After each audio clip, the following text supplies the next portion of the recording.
భారత గగనతలానికి దుర్భేద్య కవచాన్ని ఏర్పాటు చేసే దిశగా ముందడుగు పడింది.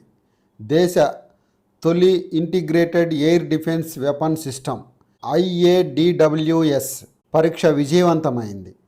ఈ పరీక్ష ఒడిశా తీరానికి చేరువలో జరిగినట్లు రక్షణ శాఖ ఒక ప్రకటనలో తెలిపింది.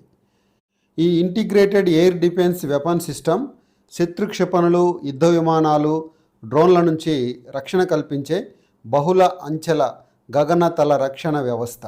ఇందులో 3 భిన్న ఆయుధాలుంటాయి. ఉపరితలం నుంచి గగనతలంలోకి వేగంగా దూసుకెళ్లే క్షిపణి QRSAM, 2 స్వల్ప శ్రేణి గగనతల రక్షణ వ్యవస్థ VSH-ORADS, 3 లేజర్ ఆధారిత డైరెక్టెడ్ ఎనర్జీ ఆయుధ వ్యవస్థ DEW. ఈ 3 ఆయుధాలను అనుసంధానించడం ద్వారా IADWAS అనే బహుళ అంచెల గగనతల రక్షణ వ్యవస్థను భారత్ సిద్ధం చేసింది.